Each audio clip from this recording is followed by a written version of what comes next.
G'day and welcome to another video with Better Pics. Hope this finds everyone well. Today I'm going to show you my editing process for an African landscape, so a particular image that I photographed when I was working in Africa. And this was quite a number of years ago now. This was 2012, so we're in 2020, so 8 years ago. Yeah, it was an incredible trip and a place that I would definitely recommend to visit if you ever have the opportunity. We primarily went through Southern Africa, through Botswana, Namibia and Zimbabwe, and we were lucky enough to visit a lot of game parks and reserves and different areas that just had the most amazing landscapes. And this particular image that you can see in front of you is one of the more photographed areas in Namibia. This is a place called Deadblay, which is in the Namibian dunes, and it is just a simply incredible location. In fact, I could quite happily spend a lot of time in this area because it really is just amazing, particularly from the air as well as from the ground, obviously. This area is a massive area surrounded by dunes, as you can see, and there's petrified trees everywhere. And we unfortunately only had literally a few minutes here because of our schedule in needing to continue moving on. And it meant that I had to photograph very, very quickly. And it was a little bit of a walk from the last area where you park to get there. So I was a bit buggered, a little bit tired, and was coming to the end of the trip, so I was tired for that reason as well. And had to work very, very quickly. And thankfully, I was able to capture an image that worked really well, as you can see here. So this is obviously a stitched panorama, all handheld, and it came out really, really well. So details, it was shot on a 5D Mark II, so not that the camera matters too much, but it was a full frame camera, which is probably the more important piece of information there. And you can see the details up the top there. ISO 50 was a 17-40 f4 L series at 36mm, and f8 and 1/160th of a second. So the reasoning behind those settings, it was broad daylight. As you can see, there's a ton of sunshine, so I can afford to go down to ISO 50 so I can get a nice clean shot. So there's very little, if any, noise at all. F8, because through testing I've identified that F8 for this lens is where the lens is at its sharpest, and it also gives me really good depth of field. Which for a wide-angle lens, there's a little bit of flexibility on how much sharpness you get with depth of field, so you don't necessarily have to stop right down with your aperture. So f8 for this lens is more than adequate. And shutter speed was 1/160th, which really was the third setting that was probably the least sort of important, or setting that I made a decision on. The first two settings were the ones that really were critical for me. ISO 50 to have a nice clean image, and f8 to have a nice sharp image. And then of course 1/160th was the shutter speed that I needed to get a correctly exposed image. So that was kind of the last decision maker. And 17-40 at 36. So the reason I've gone 36mm is generally with panoramas, I find that they stitch much better if you're shooting at around 35mm or longer. So I kind of did a bit of testing and found that 35, 36mm for this image was going to work really well. So of course you can shoot panoramas with any focal length really, but just keep in mind that with the wider the angle of lens, the more distortion that you'll see, and the more bending of the images to get a successful stitch you'll see as well. And that can have an effect on sharpness. So just a bit of food for thought and something to keep in mind. Of course, the longer the focal length, the less distortion generally the images need, and you'll find that the stitch will be a little bit cleaner. So yeah, I find, or have found through testing, that around 35mm or longer is a good way to go. So the workflow for today will be I'll edit the images or most of the edits for the images in Adobe Camera Raw. and then I'll open the images in Photoshop, which is where I'll stitch them, and then I'll save it as a TIFF, which is a non-compression file for archiving, and we'll go from there. So we're going to start. You can see we're in Adobe Camera Raw at the moment, and I've opened all of the images. I've just put a star rating on them of 4 so that they were easy to find. So first I'm just going to select all the images and I'm going to make my global adjustments. So firstly I'm just going to add a little bit of contrast, drop the highlights a little bit. I'm actually going to drop the exposure a little bit because the images were a little bit overexposed, which is fine. There's still plenty of room there, as you can see with the histogram. I'm just going to add a little bit of vibrance and saturation. And I'm going to pop over to lens corrections, and I'm going to add remove chromatic aberration, and really importantly I'm going to add enable profile correction. That basically means that the image is going to be corrected based on the lens that's being used, and you can see that it's detected through the metadata that the lens is the 17 to 40mm, and it's corrected that. Now the reason that is particularly with wide angle lenses, you'll get a little bit of vignetting towards the edges of the frames, and when those images overlap, that vignetting can potentially cause a few issues. Now, I've never seen it cause major issues, but occasionally it does run into a few little challenges in dealing with that. So if you just I guess normalize those images by putting in that lens correction profile, either automatically as I've done, which it's done a really good job, or manually, then it just means that you're not as likely to have issues based on any lens issues. So yeah, that's another consideration for a wide angle lens, is the wider the lens, the more vignetting generally you'll get towards the edges of the lens, depending on the lens of course. Excellent. So yep, chromatic aberration and lens profile. Just going to go over to detail, and I'm going to apply a little bit of sharpening and a little bit of masking, just because obviously there's some beautiful smooth tones there that we don't want to apply sharpening to. Now this lens is pretty sharp, so I don't need to apply a huge amount of sharpening. I'm probably just going to go roughly halfway there. No need for noise reduction. As I mentioned, it was shot at ISO 50, so not really any noise issues to deal with. Alright, so I've selected all of those images, and those changes that I've made, or those edits that I've made thus far, have been affected or implemented, or applied I should say, to all of those images equally. The last thing that I'm going to do is I'm just going to go into HSL adjustments, so the hue, saturation and luminance, and I'm going to drop the luminance of the blues just a little bit, those beautiful skies, and that just helps to bring out the beauty of that sky. It really is lovely. Just going to further refine some of these adjustments, put a little bit of clarity and a little bit of texture in there. Yep, that looks good. Overall, I'm really happy with that. Now you can see that there are some dust marks on these original files just up here. Now that's fine. Well, it's not fine, but for now what I'm going to do is leave that until I've completed stitching in Photoshop, because some of those might actually be covered up with the stitching process. The other reason that I'm going to leave it till Photoshop is the tool that's available in Photoshop. I tend to prefer using. I think that I get a better result with the specific tool that I'm going to use, which I'll show you in a second. And so yeah, I'm going to leave those for now. Now, as a base exposure, a base edit, I'm happy with all of that. Now, there are further edits and refinements that I can make in Photoshop, but as a starting point, I'm really happy with where they are at the moment. So I'm going to select all of those images again, Control or Command A, and I'm going to click Open Images, and we should see those images open up in Photoshop. Alright, so we've got those images opened up in Photoshop. You can see they are all there, ready to go. Excellent. And what I'm going to do is just drag one image out of that holding up the top there, and I'm going to, holding shift down, click and drag another image on top of that base image. Now as I close those images, it's asking me to save them, because remember I've opened them directly out of Camera Raw. Now for now, I'm not going to save them because I know those changes will have been applied to the images as the XMP sidecar files. So I'm happy with that, just to keep them as a raw file for now.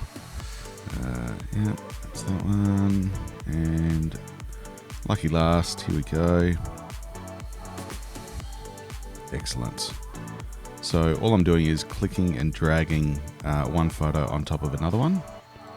And I'm going to drag that up so that we've got maximum screen usage. And you can see down here on the bottom right hand side we've got multiple layers plus our background. So there's 7 images in total. You can see layer 1 to 6 there plus the background layer. And if I turn off those layers, we can see all the images underneath. Now you can see they're not actually layered in the correct order for how the panorama will stitch at the moment. But generally speaking, that's not a problem. What you'll find generally is the algorithms that are built into Photoshop for the stitching process can detect where the common points are, the common control points that it develops. So you shouldn't have too many issues there. But of course, if you do, then just experiment with the order of the photos. Occasionally, it does kind of wig out a little bit and not really know where the images are supposed to go. But generally speaking, I don't find that there's too much of an issue. Now, I tend to try and overlap my images when I shoot them by about 30% to be able to get a solid stitch, and I find that that's no problem at all. All right, just going to double click on that background layer so that it becomes a layer that allows us to then go through the stitching process. So select all the layers, edit, auto align, and I'm going to go with cylindrical. Now, it's definitely worth testing all of these options, but I find generally cylindrical gives me the best results for stitching panoramas in Photoshop. And we're just going to let that do its thing.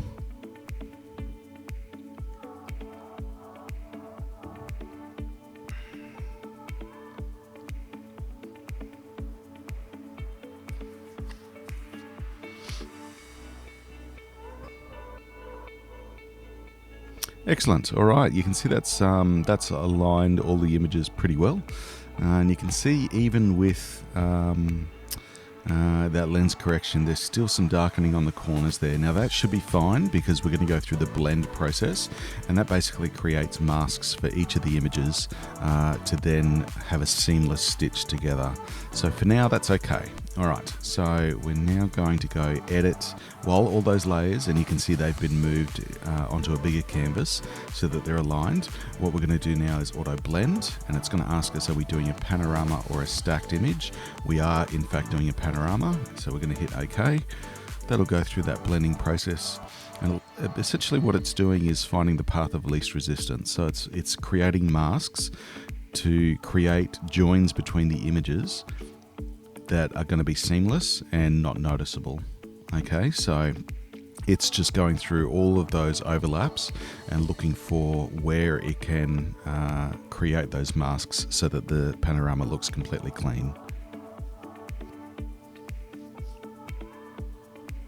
And it's going through a fill process.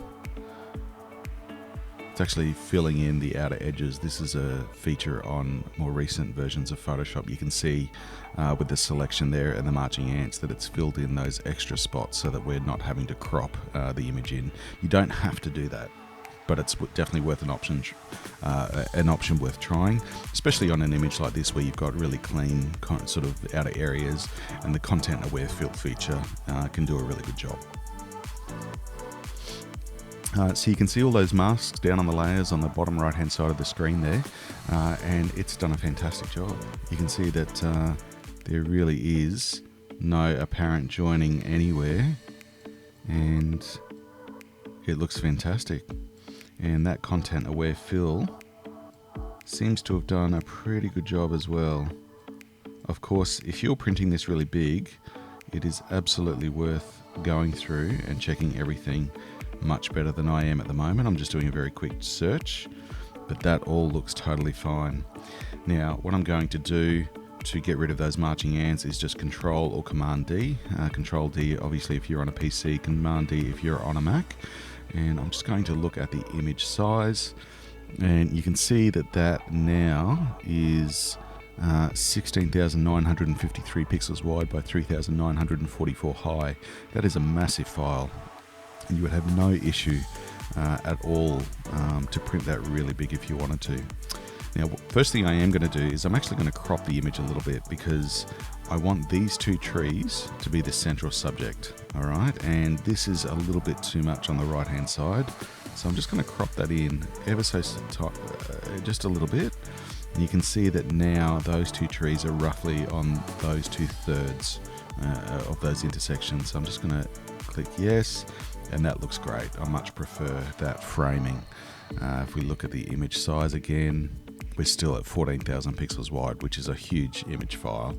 You'd have no restriction at all on printing that image and still maintaining absolute clarity and quality.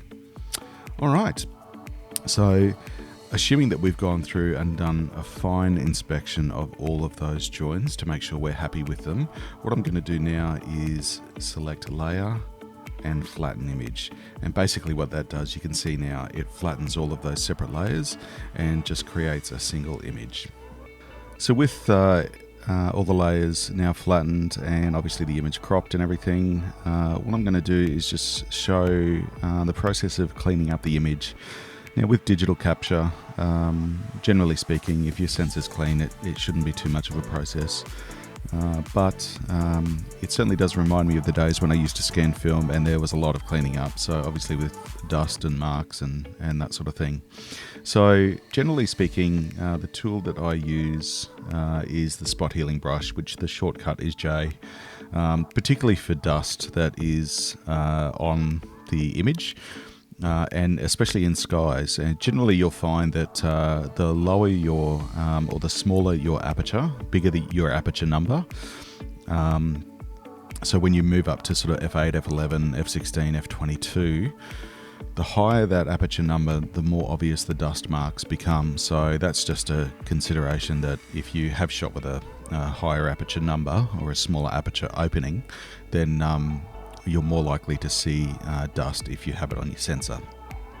So the best thing to do is to zoom right in, nice and close, and you should start to see those dust marks. So there's our first dust mark appearing. So generally what I do, just using the brackets, I'll increase the tool so that it's just a little bit bigger than the dust mark itself, and I'll just apply a couple of applications of that tool to where the dust mark is, and it should be obvious. Now sometimes if you've shot with a wide open aperture, the dust marks aren't as obvious, but they're certainly still there, and particularly if you're printing an image big, or whether you're printing it big or not really, it's good to get rid of them. And a technique that I use to make sure that they are obvious is I'll just apply a curves adjustment layer over the top, and won't brighten the image, but I'll certainly increase the contrast. And you can see, even though that dust mark was obvious, it's become even more obvious now. So that's just a good way to really make sure that you can see all of the dust marks clearly. Now the important thing to do is, if I try and then get rid of that dust mark with the healing brush tool, you can see it's not actually working. And the reason is currently the curves adjustment layer is selected. So we need to make sure that we go back and select our background layer, which you can see now it's highlighted. And if I go up there and just apply that mark, then that's it gone. So we'll just do a very quick check of the sky, see if there's any other dust marks at all. There's one there, so that one probably wouldn't have actually been obvious had I not applied that curves adjustment layer. There's another one. So they can be very subtle, and there's a good possibility that you wouldn't even see that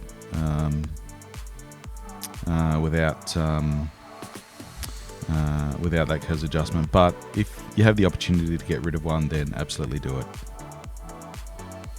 And interestingly enough, there is a plane in the sky that I wouldn't have noticed.